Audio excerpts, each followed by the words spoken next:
Real talk. You haven't proven your sense of superiority. What the hell? If you, yeah, right, I know.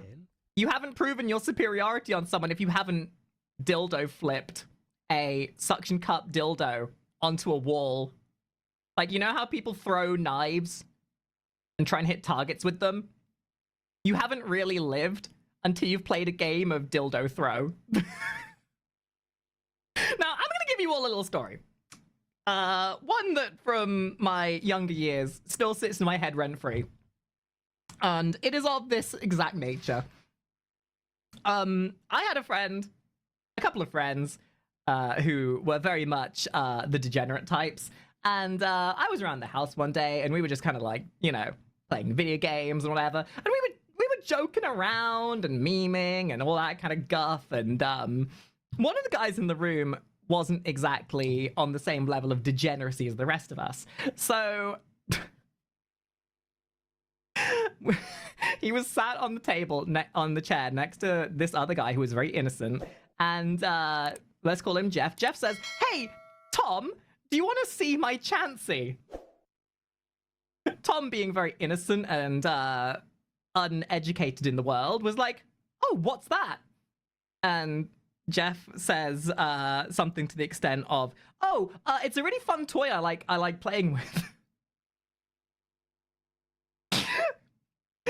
So Jeff reaches down by the side of his couch, mind you, and pulls out a bad dragon Chansey dildo, and without even hesitating, flings this horse phallus of a dildo around and slaps Ted square in the face with the tip of it.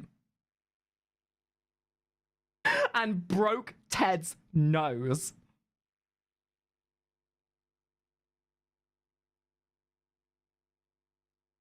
There's no cock like horse cock. That certainly sent Ted into shock. With no cock like horse cock. Yeah. So yeah, the moral of that story, never ask a furry what they're hiding down the side of their couch.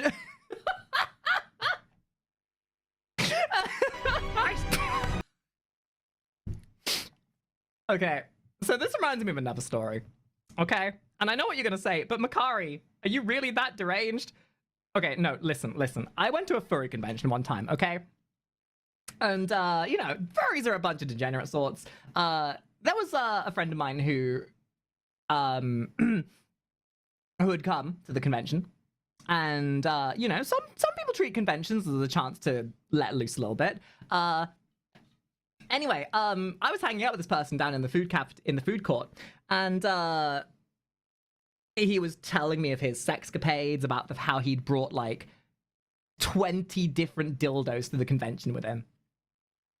But then, you know, we go our separate ways, we go about our thing, and I get a text from him saying, "Hey, come to my room." And I was like, I'm not in the mood.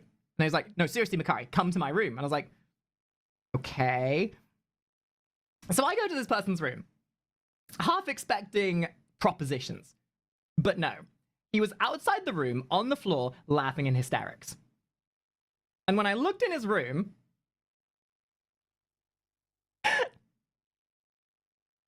every single one of his dildos had been arranged on the sideboard in height order by the maids. The maids had gone into his room to clean, and they had not only cleaned up the room, but they had tidied up his dildos and all of his bondage gear in categorical size order. And they'd even tied a bow around the biggest one.